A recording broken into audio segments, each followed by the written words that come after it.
Okay, ಎಲ್ರಿಗೂ ಮೊದಲನೇದಾಗಿ ಆತ್ಮೀಯವಾದ ಸ್ವಾಗತ. ಓದುಗರ ಉದ್ಯಾನ ರೀಡರ್ಸ್ ಗಾರ್ಡನ್ ಬಳಗ ಆಯೋಜಿಸುತ್ತಿರುವ ಮೊದಲನೇ ಕೃತಿ ಪ್ರೀತಿ ಕಾರ್ಯಕ್ರಮದಲ್ಲಿ ನಾವೆಲ್ಲರೂ ಸೇರಿದ್ದೇವೆ. ಇವತ್ತು ಋತುಮಾನ ಪ್ರಕಾಶನ ಮಾಡಿರುವ ಭಾರತವೆಂಬ ಪರಿಕಲ್ಪನೆ ಎಂಬ ಕೃತಿಯ ಬಗ್ಗೆ ಡಾಕ್ಟರ್ ಮಂಜುನಾಥ್ ಅವರು ಚರ್ಚೆ ಮಾಡ್ತಾರೆ. ಬಹಳ ಮಹತ್ವದ ಕೃತಿಯಾದ ಕಾರಣ ಈ ಕೃತಿಯನ್ನು ನಾವು ಚರ್ಚೆಗೆ ಎತ್ತಿಕೊಂಡಿದ್ದೇವೆ.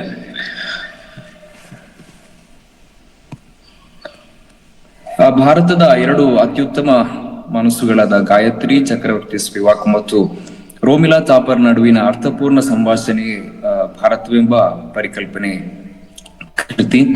ಹತ್ತಾರು ಚಿಂತನಾರ್ಹ ವಿಚಾರಗಳನ್ನು ಒಳಗೊಂಡಿರುವ ಈ ಅರ್ಥಪೂರ್ಣ ಸಂಭಾಷಣೆಯಲ್ಲಿ ಹಳೆಯ ಗೆಳತಿಯರಿಬ್ಬರು ಭಾರತವೆಂಬ ಪರಿಕಲ್ಪನೆಯ ಇತಿಹಾಸವನ್ನು ಹಲವು ಚಾರಿತ್ರಿಕ ತಿರುವುಗಳು, ಉಪಾಖ್ಯಾನಗಳು ಮತ್ತು ಅವಲೋಕನಗಳೊಂದಿಗೆ ಕಟ್ಟಿಕೊಟ್ಟಿದ್ದಾರೆ.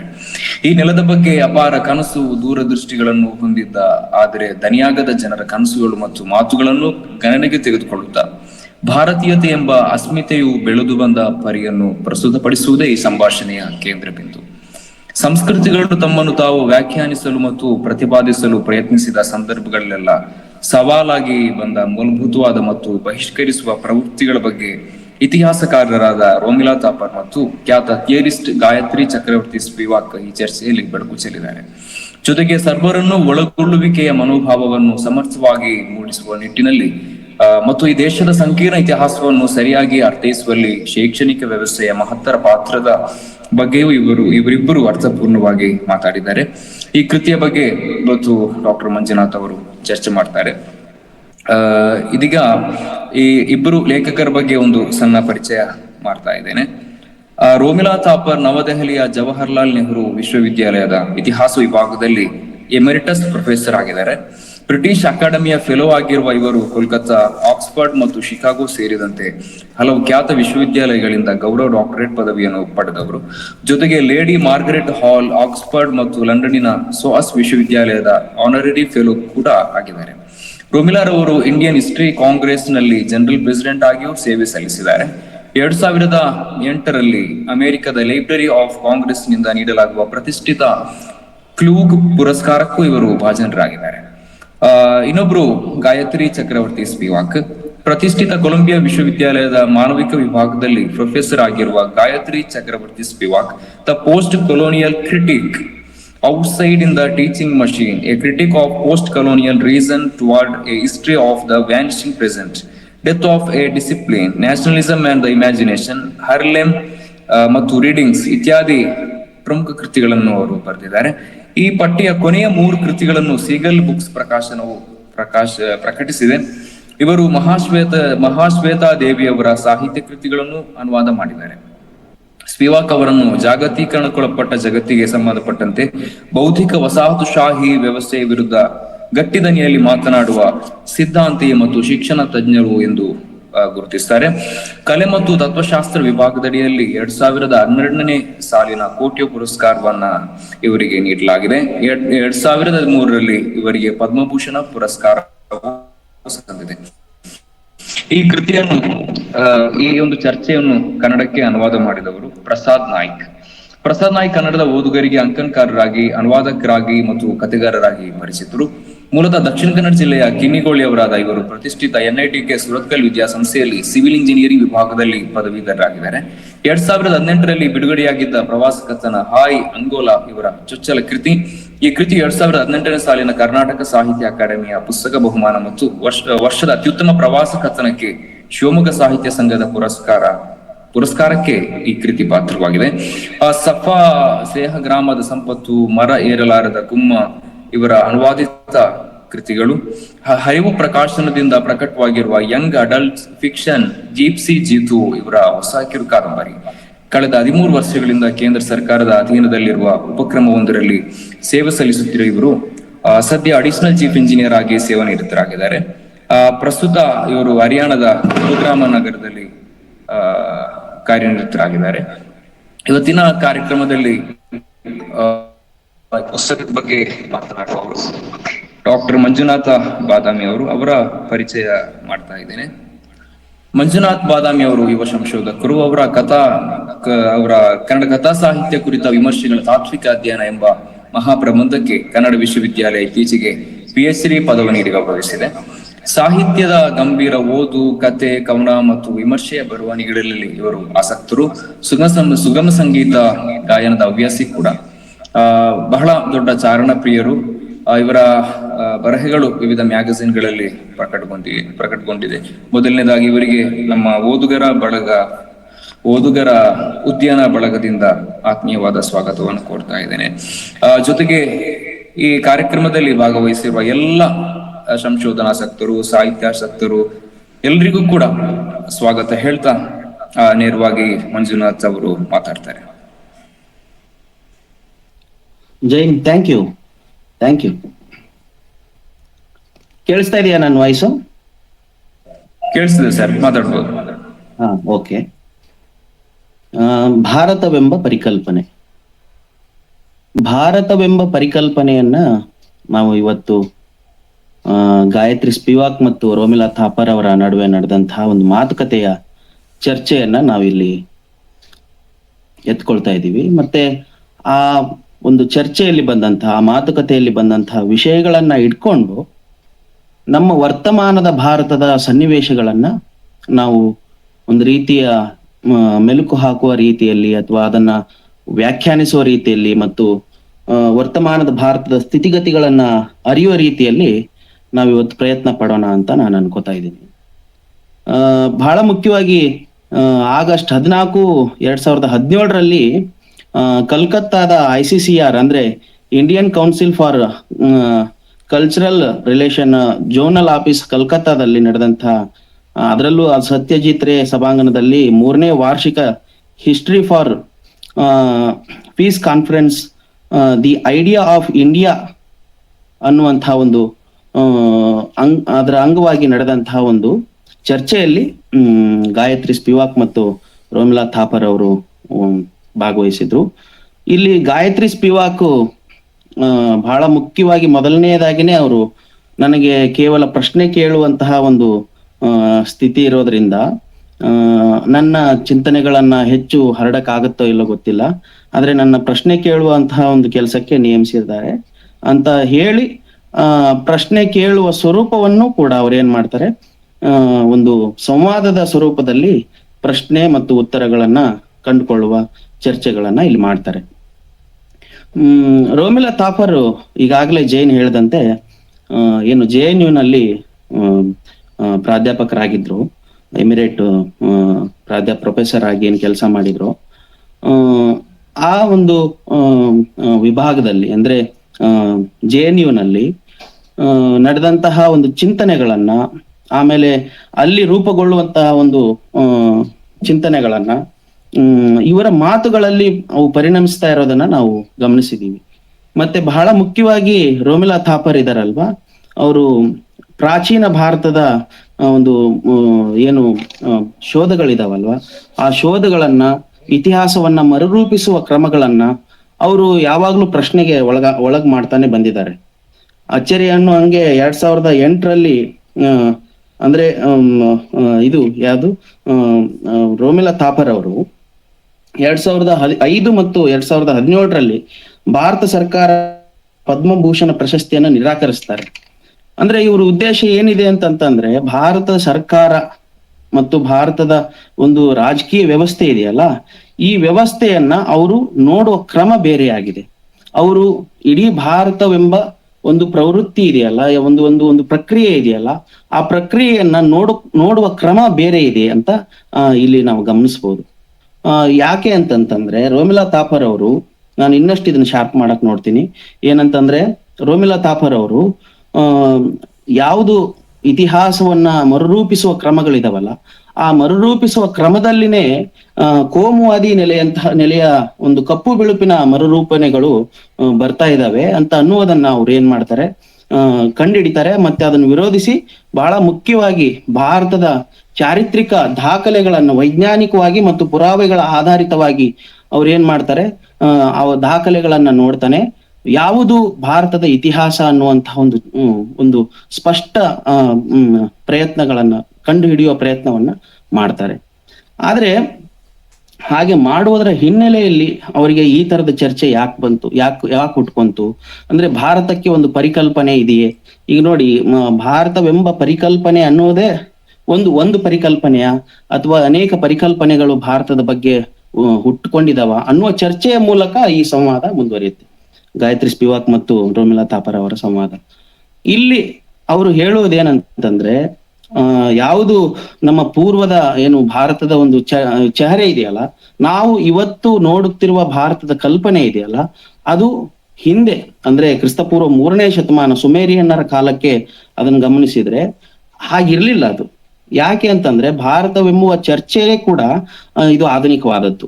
ಮತ್ತೆ ಪರಿಕಲ್ಪನೆ ಇದು ಏನು ಭಾರತವೆಂಬ ಪರಿಕಲ್ಪನೆ ಅಂತ ಒಂದು ಏನ್ ಕಾನ್ಸೆಪ್ಟ್ ಅನ್ನ ನಾವು ರೂಪಿಸ್ತಾ ಇದೀವಲ್ಲ, ಇದೊಂದು ರೀತಿ ಒಂದು ಮಾಡರ್ನ್ ಆದಂತಹ ಆಧುನಿಕವಾದಂತಹ ಒಂದು ಯೋಚನೆ ಇದು.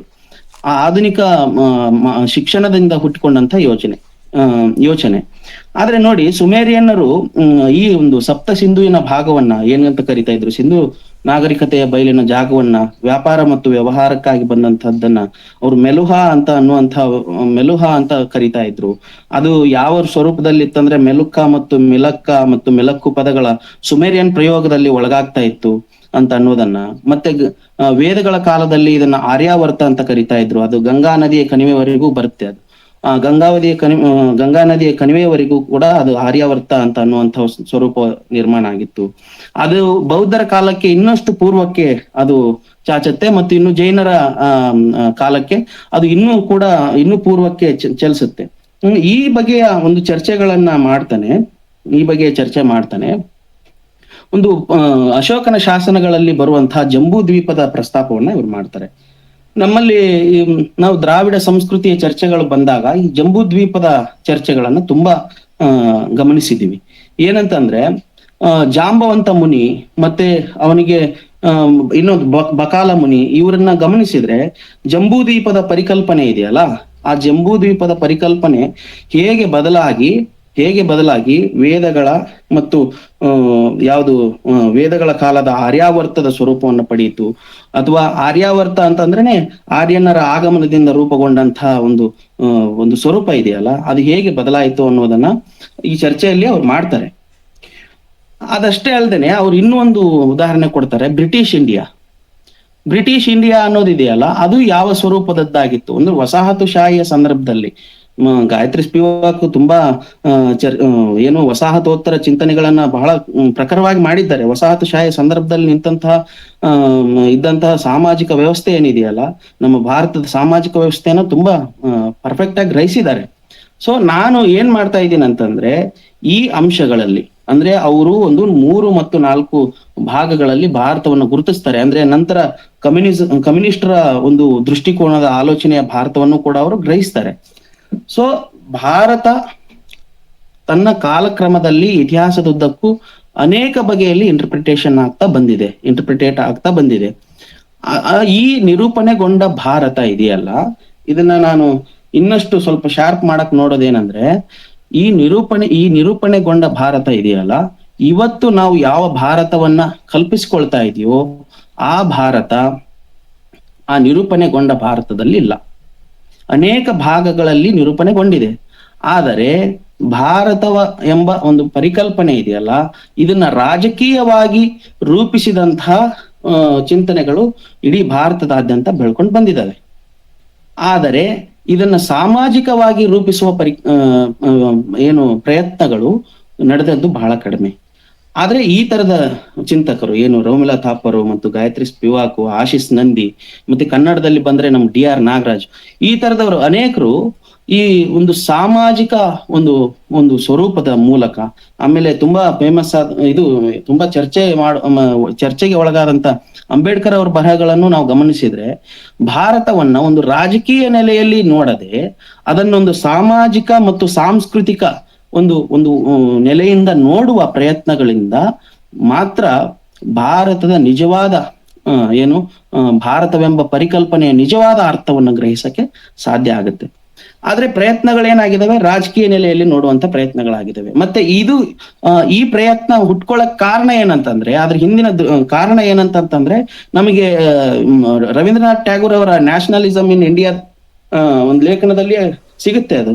ಅಂದ್ರೆ ಯುರೋಪಿಯನ್ನರ ಒಂದು ದೃಷ್ಟಿಕೋನ ಏನಿತ್ತಲ್ಲ, ಯುರೋಪಿಯನ್ನರ ರಾಜಕೀಯದ ಒಂದು ದೃಷ್ಟಿಕೋನ ಅಂದ್ರೆ ಪೊಲಿಟಿಕಲ್ ಆಗಿ ನೋಡೋದು, ಎಲ್ಲವನ್ನು ಪೊಲಿಟಿಕಲ್ ಆಗಿ ನೋಡುವಂತ ಒಂದು ದೃಷ್ಟಿಕೋನ. ಆ ದೃಷ್ಟಿಕೋನದಿಂದ ಏನು ನಮ್ಮ ಭಾರತದ ಚಿಂತನೆ ಇದೆಯಲ್ಲ, ಭಾರತವನ್ನ ಪರಿಭಾವಿಸುವಂತಹ ಚಿಂತನೆ ಇದೆಯಲ್ಲ, ಅದು ರಾಜಕೀಯವಾಗ್ತಾ ಆಗ್ತಾ ಬಂತು ಅನ್ನುವಂಥದ್ದು ನಾವಿವತ್ತು ಗಮನಿಸ್ಬೋದು. ಆದ್ರೆ ಇನ್ನೂ ಒಂದು ಹೆಜ್ಜೆ ಮುಂದೋಗಿ ಯಾರು A.K. ರಾಮಾನುಜನ್ ಅವರು ಇಸ್ ದೇರ್ ಅಂದ್ರೆ ಭಾರತೀಯರಿಗೆ ಚಿಂತನಾ ಕ್ರಮ ಒಂದು ಇದೆಯೇ ಅಂತ ಅನ್ನುವಂತಹ ಲೇಖನಗಳನ್ನು ನಾವು ಗಮನಿಸಿದ್ರೆ, ಭಾರತದ ಸಾಮಾಜಿಕ ಮತ್ತು ಯಾವುದು ಸಾಂಸ್ಕೃತಿಕ ಈ ಭಾಗಗಳು ಹೇಗೆ ಹೇಗೆ ಚರ್ಚೆಗೊಳಗಾಗಿದ್ದಾವೆ ಅನ್ನೋದನ್ನು ಕೂಡ A.K. ರಾಮಾನುಜನ್ ಅವರು ರೂಪಿಸ್ತಾರೆ. ಆದ್ರೆ ಇಲ್ಲೇ ಒಂದು ಸಮಸ್ಯೆ ಇದೆ.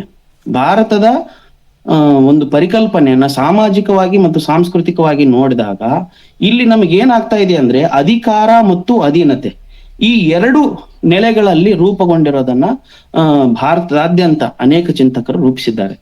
ಈ ಅಧಿಕಾರ ಮತ್ತು ಅಧೀನತೆಯ ನೆಲೆಯಲ್ಲಿ ರೂಪುಗೊಂಡ ಭಾರತದ ಚಿಂತನೆ ಇದೆಯಲ್ಲ, ಭಾರತದ ಒಂದು ಸ್ವರೂಪ ಇದೆಯಲ್ಲ, ಅಧಿಕಾರ ಮತ್ತು ಅಧೀನತೆಯಿಂದ ಇವತ್ತಿಗೂ ಕೂಡ ಅದೇ ಹೆಚ್ಚು ಹೆಚ್ಚು ಏನು ಎಲ್ಲರಿಗೂ ಅದು ಪ್ರತಿಪಾದನೆ ಆಗ್ತಾ ಇರುವಂತದ್ದು. ಅಧಿಕಾರ ಮತ್ತು ಅಧೀನತೆಯ ನೆಲೆ ಇದೆಯಲ್ಲ, ಈ ಅಧೀನತೆಯ ನೆಲೆ ಮತ್ತು ಅಧಿಕಾರದ ನೆಲೆಗಳನ್ನ ಗಾಯತ್ರಿ ಸ್ಪಿವಾಕು ಇವರಿಗೆ ಏನು ರೋಮಿಲಾ ಥಾಪರ್ಗೆ ಪ್ರಶ್ನೆ ಕೇಳ್ತಾನೆ ಅದನ್ನ ಒಂದು ನಿಜವಾದ ಒಂದು ಚರ್ಚೆಯಾಗಿ ರೂಪಿಸ್ತಾರೆ. ಬಹಳ ಮುಖ್ಯವಾಗಿ ಚರಿತ್ರೆ ಅಂತಂದ್ರೆ ಅದು ರಾಜರ ಚರಿತ್ರೆ ಅಲ್ಲ, ಚರಿತ್ರೆ ಅಂತಂದ್ರೆ ಅದು ಜನಾಂಗೀಯ ಚರಿತ್ರೆ ಅಲ್ಲ, ಅದು ಮನುಷ್ಯನ ಚರಿತ್ರೆ. ಆ ಮನುಷ್ಯನ ಚರಿತ್ರೆಯನ್ನ ನೋಡುವ ಪ್ರಯತ್ನಗಳು ಈ ಸಂವಾದದಲ್ಲಿ ರೂಪುಗೊಂಡಿವೆ. ನಾನು ಈ ಒಂದು ಚರ್ಚೆಯನ್ನ ಹೇಗೆ ಅಂದ್ರೆ ಒಂದು 3 ಪಾಯಿಂಟ್ಗಳಲ್ಲಿ ರೂಪಿಸ್ಕೊಂಡಿದ್ದೀನಿ. ಒಂದು, ಈ ಸಂವಾದದಲ್ಲಿ ರೂಪುಗೊಂಡಂತಹ ಚರ್ಚೆಗಳಿದಾವಲ್ಲ ಅವು ಇನ್ನೂ ಶಾರ್ಪ್ ಆಗ್ಬೇಕಾಗಿತ್ತು. ಯಾಕಂತಂದ್ರೆ ಇದು ಒಂದು ಭಾಷಣ ಆಗಿರೋದ್ರಿಂದ, ಅವರು ಒಂದು ಸಂವಾದ ಆಗಿರೋದ್ರಿಂದ, ಅಥವಾ ಇದೇ ಒಂದು ಬರವಣಿಗೆ ಆಗಿದ್ರೆ ಹೇಗಿತ್ತು ಅಂತ ನಾನು ಆಲೋಚನೆ ಮಾಡ್ತಾ ಇದ್ದೆ. ಇನ್ನು ಶಾರ್ಪ್ ಆಗಬಹುದಾದಂತಹ ಅನೇಕ ಅಂಶಗಳಿಂದ ಇದು ವಂಚಿತ ಆಗಿದೆ ಅನ್ನೋದಂತೂ ಸತ್ಯ. ಆದ್ರೆ ನಾವು ಅದನ್ನ ಟ್ಯಾಕಲ್ ಮಾಡಿದ್ರೆ ನಮಗೆ ಕಾಣಬಹುದಾದಂತಹ ಅಂದ್ರೆ ಇವರು ರೂಪಿಸುತ್ತಿರುವಂತಹ ಒಂದು ಚಿಂತನೆಗಳು ಮತ್ತು ನಾವು ಇವರು ರೂಪಿಸಿದ ಚಿಂತನೆಗಳಿಂದ ನಮ್ಮ ವರ್ತಮಾನದ ಭಾರತವನ್ನ ಪರಿಭಾವಿಸುವ ನೆಲೆ, ಈ ನೆಲೆಯಿಂದ ನಾವು ನೋಡುವ ಈ 2 ಮಾರ್ಗಗಳನ್ನ ನಾನಿಲ್ಲಿ ಇವತ್ತು ಹಾಕೋತಾ ಇದ್ದೀನಿ. ಹಾಗಾಗಿ ಇನ್ನೊಂದು ಮಾರ್ಗ ಇದೆ, ಭಾರತವೆಂದರೆ ಹೀಗೆ ಅಂತ ಹೇಳಿ ಪರಿಭಾವಿಸಬೇಕು ಎಂದು ಒತ್ತಾಯಿಸುವಂತಹ ಒಂದು ಮಾರ್ಗ, ಇಂದು ಇರುವ ಮಾರ್ಗ. ಇನ್ನೊಂದು ಇಲ್ಲಿ ಸಂವಾದಗೊಂಡ ಮಾರ್ಗ, ಇನ್ನೊಂದು ಹೀಗಿರಬೇಕು ಅಂತ ಹೇಳಿ ಒತ್ತಾಯಿಸುತ್ತಿರುವಂತಹ ಮಾರ್ಗ. ಈ ಇರುವ ಮಾರ್ಗವನ್ನ ರೋಮಿಲಾ ಥಾಪರ್ ಅಂತವರು ಬಹಳ ಪುರಾವೆಗಳ ಮೂಲಕ ಅವುಗಳನ್ನ ಶೋಧಿಸ್ತಾರೆ. ಹೇಗಿದೆ ಭಾರತ ಅಂದ್ರೆ ಯಾವ ಸ್ಥಿತಿಯಲ್ಲಿದೆ ಅಂತ. ಈ ಚರ್ಚೆ ಬೆಳಿತಾನೆ ಒಂದು ಭಾರತದಲ್ಲಿ ರೂಪುಗೊಂಡಂತಹ ಏನು ಗಾಂಧಿಯ ನಂತರದ ಒಂದು ಚಳುವಳಿ ಇದೆಯಲ್ಲ, ಆ ಚಳುವಳಿಯಲ್ಲಿ ಭಾರತಕ್ಕೆ ಒಂದು ನಿಜವಾದ ಅರ್ಥ ಬಂದಿದ್ದು ಆ ಚಳುವಳಿಯ ಸಂದರ್ಭದಲ್ಲಿ 1920 ನಂತರದಲ್ಲಿ ರೂಪುಗೊಂಡಂತಹ ಒಂದು ಭಾರತದ ಒಂದು ಏನು ಭಾವನೆ ಅನೇಕ ಚಳುವಳಿಗಾರರನ್ನ ಆ ಚಳುವಳಿಯಲ್ಲಿ ಒಗ್ಗೂಡಕ್ಕೆ ಕಾರಣ ಹಾಗೆ ಮಾಡಿತು. ಹೇಗೆ ಅಂತಂದ್ರೆ ನೋಡಿ, ಗಾಂಧಿ ಬರುವವರೆಗೂ ಕೂಡ ಇಡೀ ಭಾರತದಾದ್ಯಂತ ಒಂದು ಚಳುವಳಿ ಒಂದು ಗಟ್ಟಿಯಾದ ಸಂಘಟನಾತ್ಮಕವಾಗಿ ರೂಪುಗೊಂಡಿರಲೇ ಇಲ್ಲ. ಮತ್ತೆ ಇನ್ನ ನಾವು ಸೂಕ್ಷ್ಮವಾಗಿ ಇದನ್ನು ಗಮನಿಸಿದ್ರೆ ಈ ಚರಿತ್ರೆಯನ್ನ ಅಂದ್ರೆ ಈ ಸಂದರ್ಭದಲ್ಲಿ ನಡೆದ ಚರಿತ್ರೆಯನ್ನ ಸರಿಯಾದ ಪುರಾವೆಗಳಿಂದ ದಾಖಲಿಸಿದ ಬರಹಗಳು ಭಾರತದಲ್ಲಿಯೇ, ಇಡೀ ಕನ್ನಡದಲ್ಲಿ ಅಲ್ಲ ಇಡೀ ಭಾರತದಲ್ಲಿಯೇ ಕಡಿಮೆ. ಆ ತರದ ಇವುಗಳು ನಡೆದಿಲ್ಲ. ಆದ್ರೆ ಏನ್ ಮಾಡ್ತಾ ಬಂದಿದೆ, ಕಪ್ಪು ಬಿಳುಪಿನ ಮಾದರಿಯಲ್ಲೇ ಇವುಗಳನ್ನು ರೂಪಿಸ್ತಾ ಬಂದಿರೋದನ್ನ ನಮ್ಮ ಶಿಕ್ಷಣದ ಉದ್ದಕ್ಕೂ ನಾವು ಗಮನಿಸ್ತಾ ಬಂದಿದ್ದೀವಿ. ಇನ್ನ ಶಿಕ್ಷಣ ಅಂತ ಪದ ತಗೊಂಡಾಗ ಈಗ ಈ ಚರ್ಚೆಯಲ್ಲಿ ಮುಂದುವರಿತಾ ಇದೆ. ಏನಂತಂದ್ರೆ ಸ್ವಾತಂತ್ರ್ಯ ರೂಪುಗೊಳ್ಳುತ್ತಿರುವಂತಹ ಸಂದರ್ಭದಲ್ಲಿ ರೋಮಿಲಾ ಥಾಪರ್ ಅವರಿಗೆ ಸ್ವಾತಂತ್ರ್ಯದ ಕುರಿತು, ನಮ್ಮ ಭಾರತದ ಕುರಿತು ಮಾತಾಡ್ಬೇಕಾದಂತಹ ಒಂದು ಅಗತ್ಯ ಸೃಷ್ಟಿ ಆಗತ್ತೆ. ಅವರಿಗೆ ಅಚ್ಚರಿ ಆಗುತ್ತೆ, ಏನನ್ನು ಮಾತಾಡ್ಬೇಕು. ನಾವು ಇವತ್ತು ಕಲ್ಪಿಸಿಕೊಳ್ಳುತ್ತಿರುವಂತಹ ಭಾರತ ಆಗ ಅಷ್ಟು ಸ್ಪಷ್ಟವಾಗಿರ್ಲಿಲ್ಲ. ಆದ್ರೆ ಏನನ್ನ ಮಾತಾಡ್ಬೇಕು ಅಂತ ಒಂದು ರೀತಿಯಲ್ಲಿ ಅವರೇ ಆಲೋಚನೆ ಮಾಡುವ ಸ್ವರೂಪ ಆಲೋಚನೆ ಮಾಡ್ತಾ ಇರ್ತಾರೆ ಅವರು. ಆದ್ರೆ ಆಗ ನಿರ್ಮಾಣಗೊಂಡಂತಹ ಅಲ್ಲಿ ಬದುಕಿದಂತಹ ದಾಖಲೆಗಳನ್ನ ಗಮನಿಸಿದ್ರೆ, ಬದುಕಿರೋವರ ಅಭಿಪ್ರಾಯಗಳನ್ನ ಗಮನಿಸಿದ್ರೆ, ಅವರು ಜೀವನವನ್ನ ಪರಿಭಾವಿಸಿದ ರೀತಿ, ಆಕ್ಚುಲಿ ರೋಮಿಲಾ ಥಾಪರ್ ಅವರು ಕಂಟೋನ್ಮೆಂಟ್ ಏರಿಯಾದಲ್ಲಿ ಇರ್ತಾರೆ. ಅಲ್ಲಿ ಬ್ರಿಟಿಷರು ಭಾರತೀಯರು ಒಗ್ಗಟ್ಟಾಗಿ ಇರುವಂತಹ ಜಾಗದಲ್ಲಿ ಇರ್ತಾರೆ. ಆದ್ರೆ ಯಾವುದನ್ನ ಭಾರತವಂತ ಹೇಳಿ ನಾವು ಪರಿಭಾವಿಸ್ಬೇಕು, ಇದಕ್ಕೊಂದು ಪರಿಭಾಷೆಯನ್ನ ರೂಪಿಸ್ಬೇಕಾದ್ರೆ ಏನೇನ್ ಮಾಡ್ಬೇಕು, ಆಮೇಲೆ ಹೊರಗಿನ ಒತ್ತಡಗಳು ಹೇಗ್ ಬರ್ತಾ ಇದ್ವು ಅನ್ನೋದನ್ನೆಲ್ಲ ಬಹಳ ಸ್ಪಷ್ಟವಾಗಿ ದಾಖಲೆ ಮಾಡಿದ್ದಾರೆ. ಇದರ ಲಿಂಕ್ ಶೇರ್ ಮಾಡಿರೋದ್ರಿಂದ ನೀವು ಅನೇಕರು ಓದಿದಿರಿ ಅಂತ ನಾನು ಗಮನಿಸ್ತೀನಿ, ಅಂದ್ಕೊಳ್ತೀನಿ. ಆದ್ರೆ ಆ ಸ್ವಾತಂತ್ರ್ಯ ಭಾರತದ ಸಂದರ್ಭದಲ್ಲಿ ಹುಟ್ಟಿಕೊಂಡಂತಹ ಭವಿಷ್ಯದ ಭಾರತದ ಕಲ್ಪನೆ ಇದೆಯಲ್ಲ, ಆ ಕಲ್ಪನೆ ಕೆಲವೇ ದಿನಗಳಲ್ಲಿ ಬಿದ್ದು ಹೋಗುತ್ತೆ.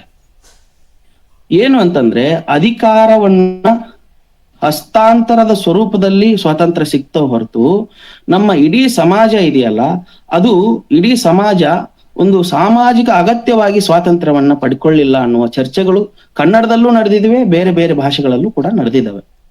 ಈ ಅಧಿಕಾರ ಹಸ್ತಾಂತರ ಪ್ರಕ್ರಿಯೆ ಇದೆಯಲ್ಲ, ಅಂದ್ರೆ ಉಳ್ಳವರಿಂದ ಮತ್ತೆ ಉಳ್ಳವರಿಗೆ ಆ ಅಧಿಕಾರ ಹಸ್ತಾಂತರ ಆಯ್ತು.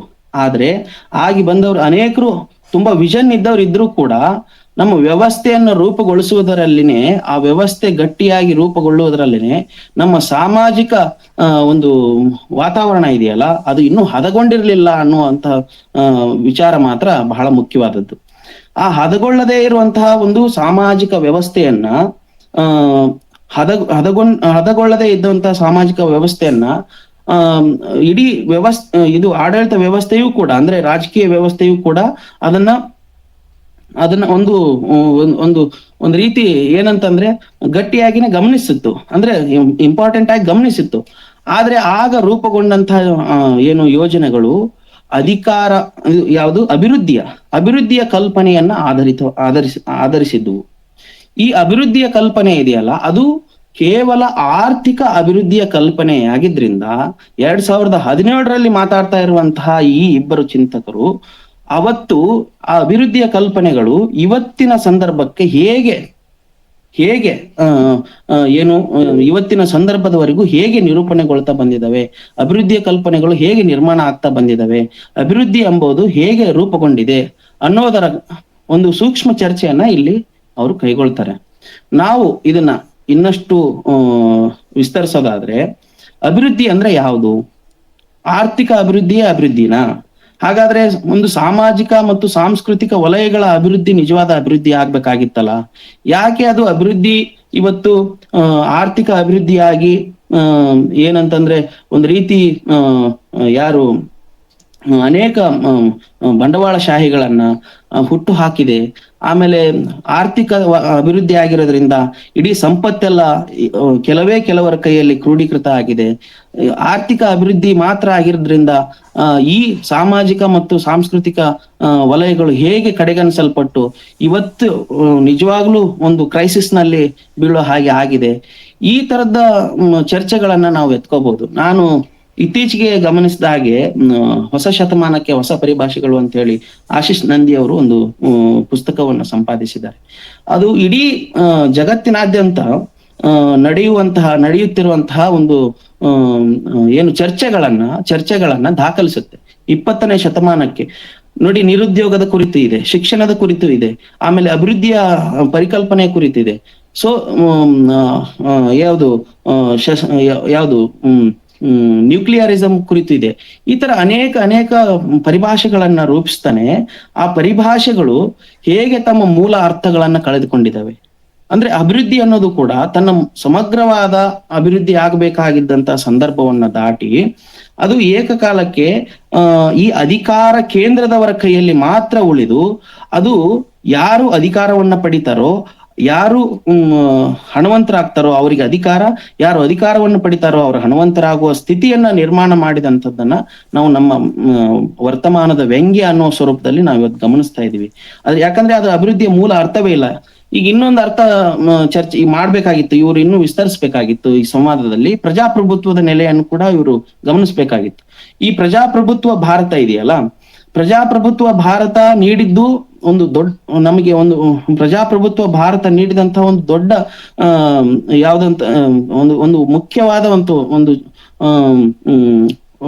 ಒಂದು ಮುಖ್ಯವಾದ ಒಂದು ಪ್ರಯತ್ನ ಯಾವ್ದಂತಂದ್ರೆ ಸಂವಿಧಾನ. ಪ್ರಜಾಪ್ರಭುತ್ವ ಭಾರತ ನೀಡಿದ ಒಂದು ಒಳ್ಳೆಯ ಟೂಲ್ ಯಾವ್ದಂತಂದ್ರೆ ನಮಗೆ ಸಂವಿಧಾನ. ಆ ಸಂವಿಧಾನದ ಭಾರತ ಅಂತ ನಾವು ಅದನ್ನು ಕರಿಬಹುದು. ಪ್ರಜಾಪ್ರಭುತ್ವ ಭಾರತವನ್ನ ಸಂವಿಧಾನದ ಭಾರತ ಅಂತ ಕರಿಬಹುದು. ಈ ಸಂವಿಧಾನದಿಂದ ರೂಪುಗೊಂಡಂತಹ ನಿಯಮಗಳು, ಕಾನೂನುಗಳು ಈ ಅಧಿಕಾರ ಮತ್ತು ಅಧೀನತೆಯನ್ನ ಎಷ್ಟು ಸಾಧ್ಯವೋ ಅಷ್ಟು ಈ ಅಂತರವನ್ನ ಕಡಿಮೆ ಮಾಡಿ ಸಾಮಾಜಿಕ ಮತ್ತು ಸಾಂಸ್ಕೃತಿಕವಾದಂತಹ ಬೆಳವಣಿಗೆಗಳ ಕಡೆಗೆ ಹೆಚ್ಚು ಗಮನವನ್ನು ಹರಿಸಿದವೆ. ಆದರೆ ನಮ್ಮ ಕಾಲದಲ್ಲಿ ಏನಾಗ್ತಾ ಇದೆ, ನಮ್ಮ ಸಮಕಾಲೀನ ಸಂದರ್ಭದಲ್ಲಿ ಏನಾಗ್ತಾ ಇದೆ, ಸಂವಿಧಾನದ ಕಾನೂನುಗಳು, ನಿಯಮಗಳು ಯಾರ ಕೈಯಲ್ಲಿ ಅವು ಏನಂದ್ರೆ ವೆಪನ್ಗಳಾಗಿ ರೂಪುಗೊಳ್ತಾ ಇದ್ದಾವೆ.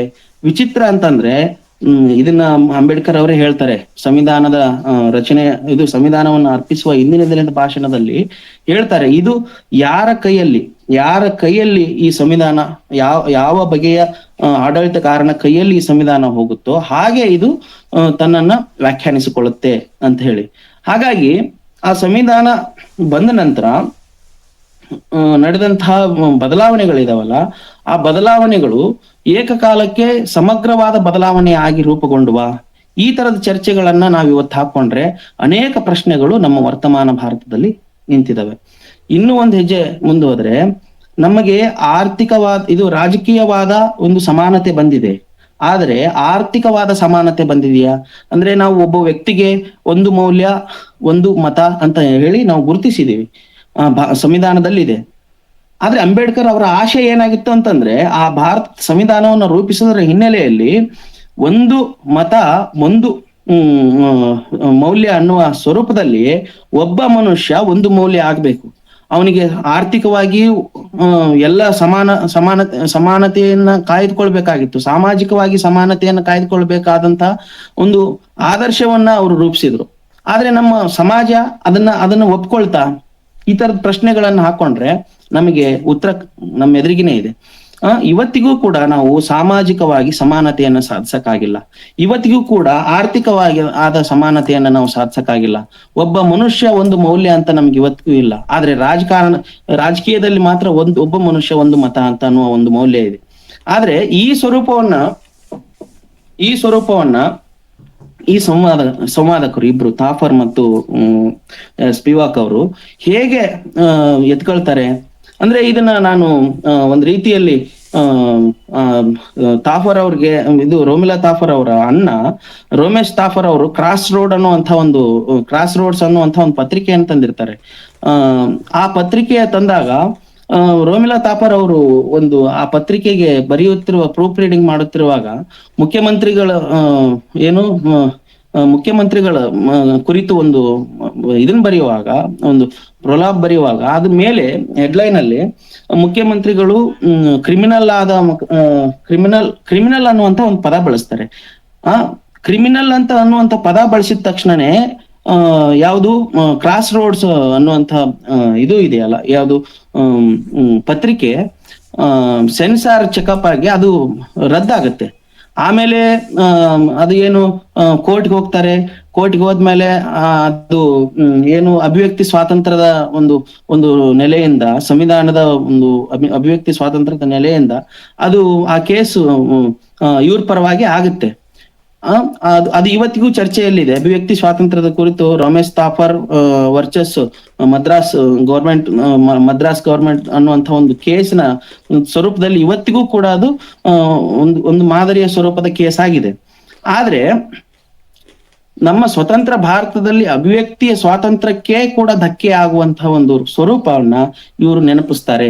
ಇವತ್ತಿಗೂ ಎಷ್ಟೆಷ್ಟು ಅಭಿವ್ಯಕ್ತಿ ಸ್ವಾತಂತ್ರ್ಯ ಧಕ್ಕೆ ಆಗ್ತಾ ಇದೆ, ಇದನ್ನೆಲ್ಲ ಗಮನಿಸಿದ್ರೆ ಎಷ್ಟು ಜನ ಅದನ್ನ ಏನು ಒಂದು ಕೋರ್ಟಿಗೆ ಹೋಗಿ ಆ ಕೋರ್ಟ್ ಮೂಲಕ ನ್ಯಾಯವನ್ನ ಪಡಿತಾ ಇದ್ದಾರೆ. ಇವತ್ತಿನ ವರ್ತಮಾನ ಸಂದರ್ಭದಲ್ಲಿ ನಾವು ನೋಡ್ತಾ ಇದೀವಿ ಏನಾಗ್ತಾ ಇದೆ, ನಮ್ಮ ಸುಪ್ರೀಂ ಕೋರ್ಟ್ ಯಾವ್ಯಾವ ತರದ ನಿಲುವುಗಳನ್ನ ತಗೊಳ್ತಾ ಇದೆ. ಇದನ್ನೆಲ್ಲ ಗಮನಿಸಿದ್ರೆ, ಅಂದ್ರೆ ಉದಾಹರಣೆ ಕೊಟ್ರೆ, ಈಗ ಯಾರು ಪ್ರಮೋದ್ ಖಾಲಿದ್ ಅನ್ನೋಂಥವ್ರು, ಮಲ್ಲಿಕ್ ಅನ್ನುವಂಥವ್ರು ಇನ್ನೂವರೆಗೂ ಇದ್ರಲ್ಲಿ ಯಾವುದು ವಿಚಾರಣೆಗೆ ಒಳಪಡ್ತಾನೆ. ಅದರಲ್ಲಿ ಒಬ್ರು ಬಿಡುಗಡೆ ಆದ್ರು 5 ವರ್ಷದವರೆಗೆ ವಿಚಾರಣೆ ಇಲ್ಲದೆ ಕೈದಿಯಾಗಿ ಉಳಿಯುವಂತಹ ಒಂದು ವ್ಯವಸ್ಥೆ ನಮ್ಮ ನ್ಯಾಯಾಂಗ ವ್ಯವಸ್ಥೆಯಲ್ಲಿ ಇದೆ. ಈ ನ್ಯಾಯಾಂಗ ವ್ಯವಸ್ಥೆಯನ್ನ ಇವ್ರು ಚರ್ಚೆಗೆ ಎತ್ಕೋತಾರೆ. ಆದ್ರೆ ಇದು ಅಬ್ಸ್ಟ್ರಾಕ್ಟ್ ಆಗಿದೆ, ಇವರ ಚರ್ಚೆಯಲ್ಲಿ ಅದು ಅಬ್ಸ್ಟ್ರಾಕ್ಟ್ ಆಗಿದೆ. ಆದ್ರೆ ನಮ್ಮ ವರ್ತಮಾನದ ಭಾರತದಲ್ಲಿ ಅದು ಡಾಳಾಗಿ ಕಾಣಿಸ್ತಾ ಇದೆ. ಈಗ ನಾನು ಇನ್ನೊಂದು ಉದಾಹರಣೆಗಳನ್ನ ನಾನು ಇವತ್ತು ಕೊಡ್ತೀನಿ. ಏನಂತಂದ್ರೆ ವಿಶ್ವವಿದ್ಯಾಲಯಗಳಲ್ಲಿ ಏನು ಇವತ್ತು ತುಂಬಾ ಚರ್ಚೆಗೆ ಒಳಗಾಗ್ತಾ ಇರುವಂತ SC ST ಗಳ ಮೇಲೆ ದೌರ್ಜನ್ಯ ಆದ್ರೆ ಅದರ ಒಂದು ಕಾಯ್ದೆ, ದೌರ್ಜನ್ಯ ಆಗದೆ ಇರೋ ಹಾಗೆ ತಡೆಯುವಂತ ಒಂದು ಕಾಯ್ದೆ, ಒಂದು ಕಾಯ್ದೆಯ ಕರಡು ಇವತ್ತು ಏನಾಗ್ತಾ ಇದೆ, ಸುಪ್ರೀಂ ಕೋರ್ಟಿನ ಏನು ಸ್ಟೇ ಆರ್ಡರ್ ತಂದು ಅದನ್ನ ನಿಲ್ಲಿಸಬೇಕಾದಂತ ಸಂದರ್ಭ ನಮ್ಮ ಸುಪ್ರೀಂ ಕೋರ್ಟ್ನ ವರ್ತನೆಗಳನ್ನ ಗಮನಿಸ್ತೀವಿ.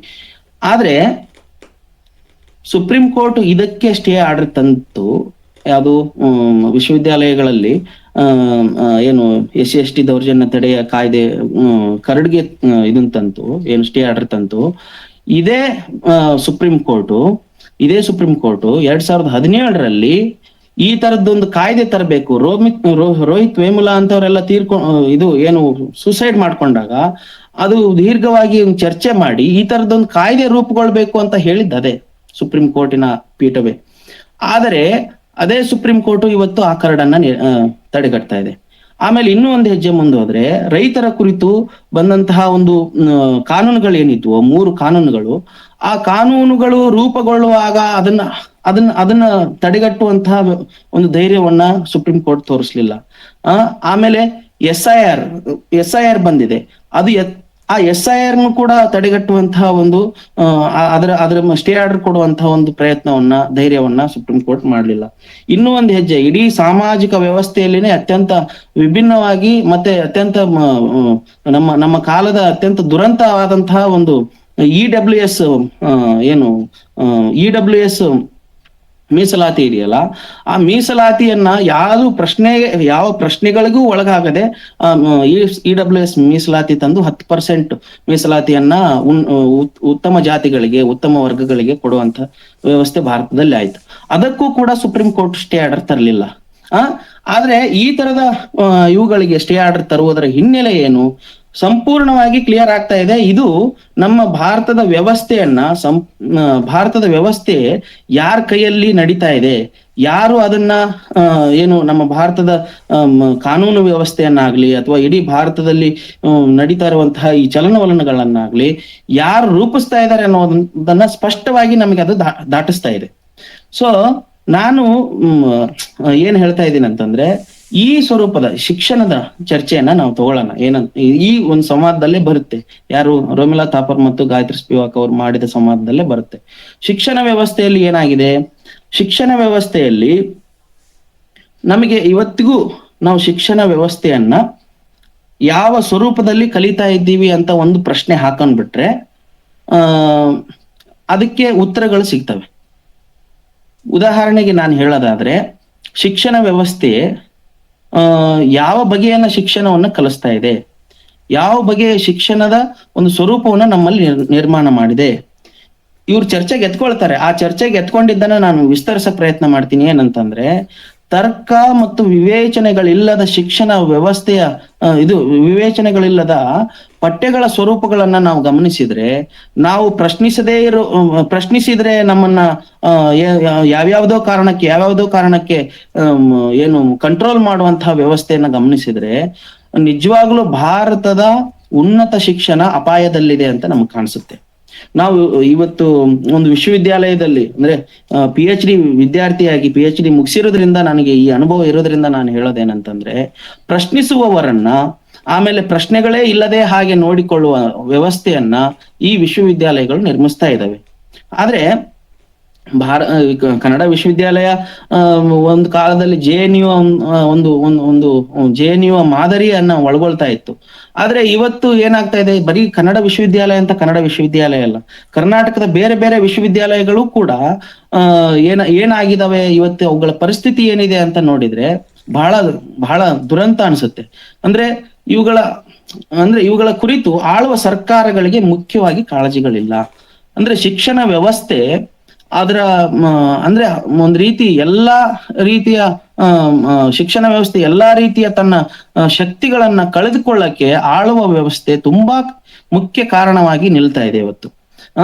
ಆದ್ರೆ ನೋಡಿ ಎಷ್ಟೋ ಪೋಸ್ಟ್ಗಳನ್ನು ತುಂಬ್ತಾ ಇಲ್ಲ. ಉದಾಹರಣೆಗೆ ಹೇಳ್ಬೇಕಂದ್ರೆ ನಮ್ಮ ವಿಶ್ವವಿದ್ಯಾಲಯದಲ್ಲಿ 60% ಪೋಸ್ಟ್ಗಳು ಖಾಲಿ ಇದಾವೆ, ಬೋಧಕ ಪೋಸ್ಟ್ಗಳು.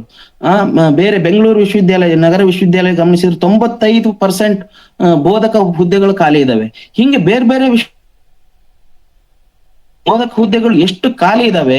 ಶಿಕ್ಷಣ ಅಲ್ಲಿ ಅಲ್ಲಿ ಅಧ್ಯಾಪನ ಹೇಗ್ ನಡೀತಾ ಇದೆ, ಅಲ್ಲಿ ಸಂಶೋಧನೆಗಳು ಹೇಗ್ ನಡೀತಾ ಇದ್ದಾವೆ, ಇದನ್ನೆಲ್ಲ ಗಮನಿಸಿದ್ರೆ ಭವಿಷ್ಯದ ಶಿಕ್ಷಣ ವ್ಯವಸ್ಥೆಗೆ ಎಂತ ಸ್ಥಿತಿ ಬರುತ್ತೆ ಅನ್ನೋದನ್ನ ನಾವು ಇಲ್ಲಿ ಊಹೆ ಮಾಡ್ಬೋದು. ಹಾಗೆ ನಮ್ಮ ಶಿಕ್ಷಣ ವ್ಯವಸ್ಥೆಯಲ್ಲಿ ಏನಾಗ್ತಾ ಇದೆ, ತರ್ಕ ವಿವೇಚನೆಗಳು ಇಲ್ಲದೆ ಇರೋ ಹಾಗೆ ವಿದ್ಯಾರ್ಥಿಗಳನ್ನು ರೂಪಿಸುವಂತಹ ವ್ಯವಸ್ಥೆ ನಡೀತಾ ಇದೆ. ಈ ತರದ ಚರ್ಚೆಗಳನ್ನು ಕೂಡ ರೋಮಿಲಾ ಥಾಪರ್ ಮತ್ತು ಗಾಯತ್ರಿ ಸ್ಪಿವಾಕ್ ಎತ್ಕೊಳ್ತಾರೆ.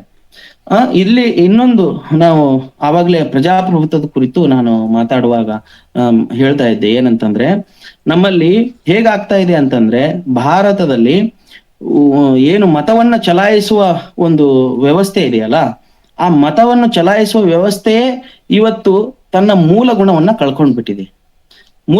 ಕಳ್ಕೊಂಡ್ಬಿಟ್ಟಿದೆ.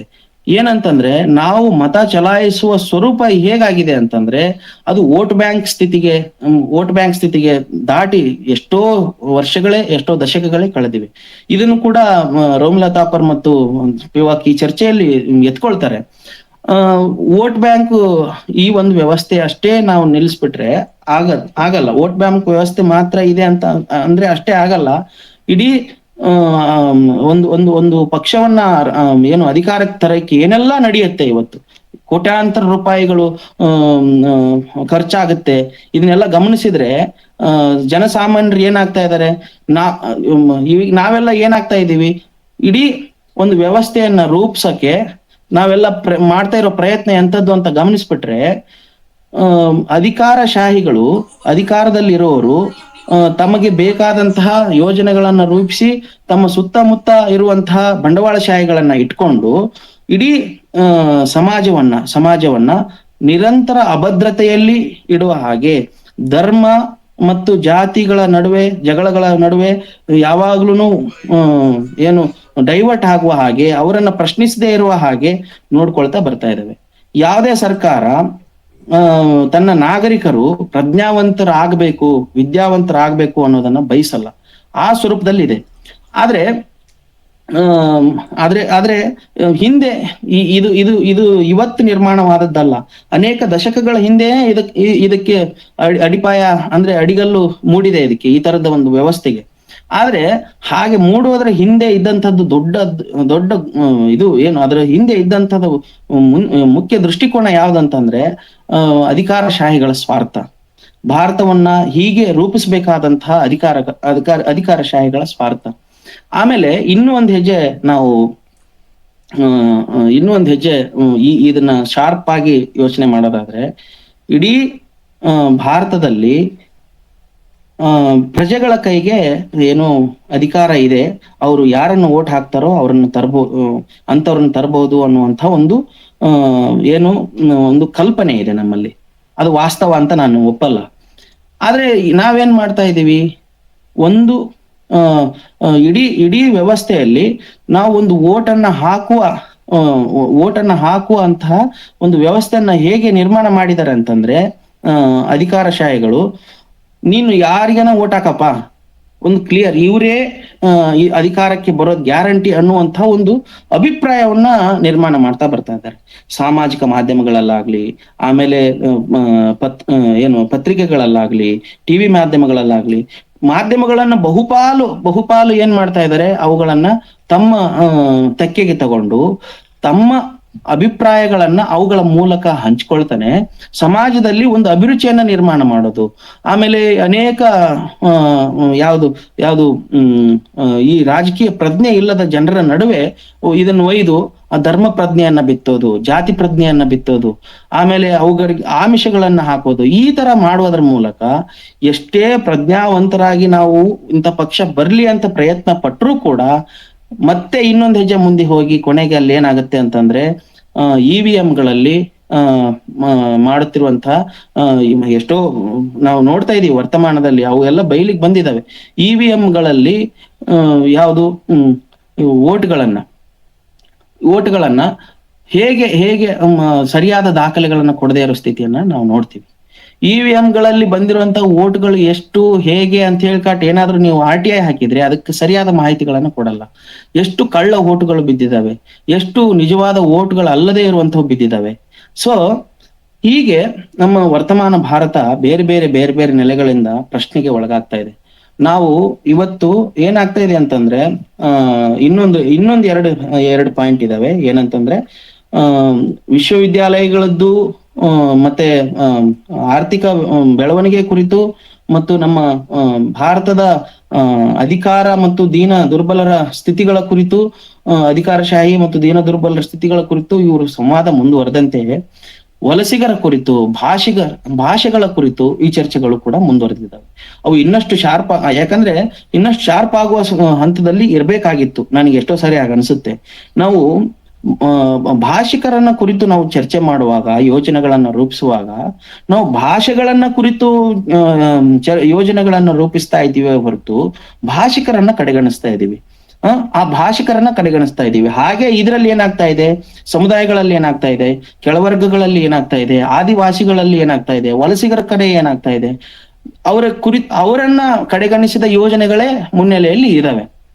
ಅಂತಂದ್ರೆ ಆದಿವಾಸಿಗಳ ಕುರಿತು, ಅಲೆಮಾರಿಗಳ ಕುರಿತು ಯೋಜನೆಗಳು ಬರ್ತವೆ, ವಲಸಿಗರನ್ನ ಕುರಿತು ಯೋಜನೆಗಳು ಬರ್ತವೆ.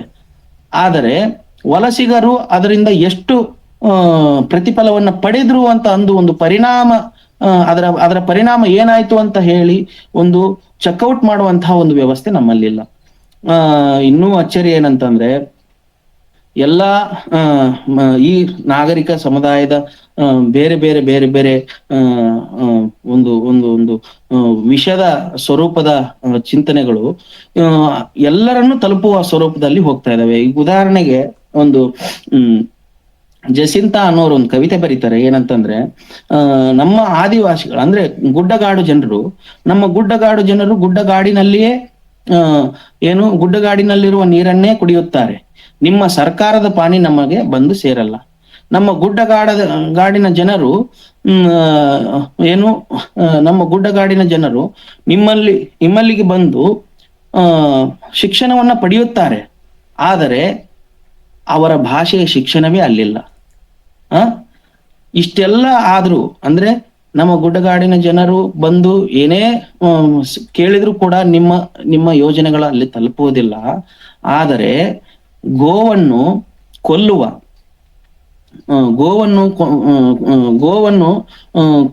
ಕೊಂದದ್ದಕ್ಕಾಗಿ ಅವರನ್ನ ಗೋವನ್ನ ತಿಂದದ್ದಕ್ಕಾಗಿ ಅವರನ್ನ ಕೊಲ್ಲುವಂತಹ ಈ ಒಂದು ಅಭಿಪ್ರಾಯ ನಮ್ಮವರನ್ನ ಹೇಗೆ ಮುಟ್ಟುತ್ತೆ, ಅದು ಹೇಗೆ ಬಂದು ಮುಟ್ಟುತ್ತೆ ಇಷ್ಟೆಲ್ಲ ಆದಾಗ್ಲು ಅಂತ ಈ ಸ್ವರೂಪದ ಒಂದು ಕವಿತೆ ಬರೀತಾರೆ. ಅಂದ್ರೆ ಎಲ್ಲೆಡೆಯಲ್ಲೂ ಕೂಡ ಈ ಬಗೆಯ ಚಿಂತನೆ ಇದೆಯಲ್ಲ, ಯಾವುದು ವಿಷದ ಚಿಂತನೆ, ಅದು ಹೋಗಿ ತಲುಪ್ತಾ ಇದೆ. ನಾನು ಮೊನ್ನೆ ಗಾಂಧೀಜಿಯವರು ತೀರ್ಕೊಂಡಾಗ ಈ ತರ ಚರ್ಚೆ ಮಾಡುವಾಗ ಒಂದು ನೆನಪಾಯ್ತು. ಏನಂತಂದ್ರೆ ನಮ್ಮ ದೇಶದ ಬಹುಭಾಗ ಗಾಂಧಿ ಸತ್ತ ದಿನವೇ ಅದರ ಅರ್ಧ ಭಾಗ ಪುರಾತನದ ಕೊಳಕಲ್ಲಿ ಹೋಗಿ ಹೂತುಕೊಂಡ್ಬಿಡ್ತು. ಆ ಕೊಳಕನ್ನ ಕುಡ್ದಿದ್ದಾರೆ, ಆ ಹೊಲಸನ್ನ ಕುಡ್ದಿದ್ದಾರೆ. ಇವತ್ತು ನಮ್ಮ ಮೇಲೆಯೇ ಬಂದು ಅದನ್ನ ಕಾರ್ತಾ ಇದ್ದಾರೆ. ಅಲ್ರಿ, ಕಾರುವವರಿಗೆ ಅವ್ರ ಆರೋಗ್ಯ ಚೆನ್ನಾಗಿರ್ಬೋದು, ನಾವು ಬೀಳಿಸ್ಕೊಂಡವ್ರ ಕತೆ ಏನಾಗ್ಬಾರ್ದು. ಬೀಳಿಸ್ಕೊಂಡವ್ರು ಅನೇಕರು ಅದನ್ನ ತೀರ್ಥ ಅಂತ ಭಾವಿಸ್ತಾ ಇದ್ದಾರೆ ಆ ಹೊಲಸನ್ನ ಇವತ್ತಿಗೂ. ಆದ್ರೆ ಅನೇಕರು ಅದರಿಂದ ಆಗ್ಬೇಕಾದಂತಹ ಅಗತ್ಯ ನಮ್ಮಲ್ಲಿದೆ. ಸೊ ಈ ಅಧಿಕಾರ ಮತ್ತು ಅಧೀನತೆಯ ಈ ನೆಲೆಗಳು ಯಾವ್ಯಾವ ಸೆಕ್ಟರ್ಗಳಲ್ಲಿ ಹೋಗಿದೆಯೋ, ಯಾವ್ಯಾವ ವಿಭಾಗಗಳಲ್ಲಿ ಹೋಗಿದೆಯೋ ಅಲ್ಲೆಲ್ಲ ಏನಾಗ್ತಾ ಇದೆ ಅಂತಂದ್ರೆ ಅದು ನಿಜವಾದ ಭಾರತದ ಪರಿಕಲ್ಪನೆಯಾಗಿ ರೂಪುಗೊಳ್ತಾ ಇಲ್ಲ. ಅಲ್ಲಿ ಹೋದಲ್ಲೆಲ್ಲ ಈ ಬಗೆಯ ಚಿಂತನೆ ಎಲ್ಲ ಏನಾಗ್ತಾ ಇದೆ ಅಂತಂದ್ರೆ ಹಾಗೆ ರೂಪುಗೊಂಡ ಚಿಂತನೆಯಲ್ಲ, ನಮ್ಮ ಏನು ಭವಿಷ್ಯದ ಕುರಿತು ಅನೇಕ ಆತಂಕಗಳನ್ನ ಸೃಷ್ಟಿಸಿದೆಯೇ ಹೊರತು ಅದು ಅದರ ಭವಿಷ್ಯದ ಕುರಿತ ಒಳಿತನ್ನ ಅದು ರೂಪಿಸಿಲ್ಲ. ಸೊ ನಾವು ಇಷ್ಟು ಚರ್ಚೆಗಳನ್ನ ಇಲ್ಲಿ ಮುಂದುವರಿಸಿದೀವಿ. ಸಾಧ್ಯ ಆದ್ರೆ ಇನ್ನಷ್ಟು ಚರ್ಚೆ ಮಾಡಬಹುದಾದಷ್ಟು ವಿಷಯಗಳಿದಾವೆ. ನಾನು ಹೇಳಕ್ ಏನ್ ಪ್ರಯತ್ನ ಮಾಡೋದಂದ್ರೆ, ಈ ಚರ್ಚೆಯಲ್ಲಿ ಅವ್ರು ಇನ್ನಷ್ಟು ಶಾರ್ಪ್ ಮಾಡಬಹುದಾದಂತ ಸಂಗತಿಗಳು ಇದ್ವು, ಈ ಸಂವಾದದಲ್ಲಿ ಅವರು ಇನ್ನಷ್ಟು ಶಾರ್ಪ್ ಮಾಡಬಹುದಂತ ಸಂಗತಿಗಳು ಇದ್ದಾಗ್ಲೂ ಕೂಡ ಅಲ್ಲಿ ಅವರು ಸಂವಾದ ಆಗಿರೋದ್ರಿಂದ, ಅದು ಬರಹ ಅಲ್ಲದೆ ಇರೋದ್ರಿಂದ ಅವುಗಳನ್ನ ಅಬ್ಸ್ಟ್ರಾಕ್ಟ್ ಆಗಿ ಮಂಡಿಸಿದ್ದಾರೆ. ಸೊ ನಾನು ಅವುಗಳನ್ನು ವಿಸ್ತರಿಸಿ ಭಾರತವೆಂಬ ಪರಿಕಲ್ಪನೆ ಅನ್ನೋದಿದೆಯಲ್ಲ, ಅದು ನಿಜಕ್ಕೂ ಭಾರತವೆಂಬ ಪರಿಕಲ್ಪನೆ ಅನ್ನೋದು ಅದು ಇರೋದಲ್ಲ, ಅದು ನಿರ್ಮಾಣವಾಗ್ಬೇಕಾದಂಥದ್ದು. ಆದ್ರೆ ಅದು ಯಾರನ್ನ ಸೇರಿ ನಿರ್ಮಾಣ ಆಗ್ಬೇಕು ಅಂತಂದ್ರೆ, ಸಮಗ್ರವಾಗಿ ಎಲ್ಲರನ್ನೂ ಸೇರಿ, ಅಂದ್ರೆ ಸಂಪೂರ್ಣವಾದ ಒಂದು ಕ್ಯಾನ್ವಾಸ್ ಅಲ್ಲಿ ಸಿಕ್ಕಾಗ ಮಾತ್ರ ಅದು ಪರಿಪೂರ್ಣವಾಗಕ್ ಸಾಧ್ಯ ಆಗತ್ತೆ. ಈ ಕ್ಷಣದಲ್ಲಿ ಯಾರು ಗೌರೀಶ್ ಕಾಯ್ಕಿಣಿ ಅವರ ಒಂದು ಮಾತನ್ನ ನೆನಪು ಮಾಡ್ಕೋತೀನಿ. ಏನಂತಂದ್ರೆ, ಭಾರತವೆಂಬುದು ಒಂದೇ ಕೋಳಗಂಬದಲ್ಲಿ ನಿಂತ ಡೇರೆಯಲ್ಲ, ಅದು ಡೇರೆಯಲ್ಲ, ಅದು ಅನೇಕ ಕಂಬಗಳಲ್ಲಿ ನಿಂತಹ ಗುಡಿಸಲು, ಅನೇಕ ಕಂಬಗಳ ಮೇಲೆ ನಿಂತಹ ಗುಡಿಸಲು. ಹಾಗಾಗಿ ಈ ಅನೇಕ ಕಂಬಗಳನ್ನ ನಾವು ಪ್ರವೇಶ ಮಾಡಿದಾಗ ಮಾತ್ರ ಭಾರತ ಅನ್ನೋದು, ನಿಜವಾದ ಭಾರತ ಅನ್ನೋದು, ನಿಜವಾದ ಮನುಷ್ಯನ ಚರಿತ್ರೆ ಅನ್ನೋದು ನಮಗೆ ಸಿಗುತ್ತೆ. ಸೊ ಸಂವಾದಕ್ಕೆ ಅವಕಾಶ ಇದೆ, ಯಾರಾದ್ರೂ ಸಂವಾದ ಮಾಡ್ಬೋದು. ನಾನು ಈ ನಡುವೆ ಬಿಟ್ಟಂತ ವಿಚಾರಗಳು ಏನಾದ್ರೂ ಇದ್ರೆ ನಾನು ಎತ್ಕೋತೀನಿ. ನಮಸ್ಕಾರ. ಇಲ್ಲಿಯವರೆಗೆ ಕೃತಿಯ ಬಗ್ಗೆ ಅತ್ಯುತ್ತಮ ಒಳನೋಟಗಳನ್ನು ನೀಡಿರುವ ಡಾಕ್ಟರ್ ಮಂಜುನಾಥ್ ಅವರಿಗೆ ಹೃದಯ ಸ್ಪರ್ಶಿ ಧನ್ಯವಾದಗಳು.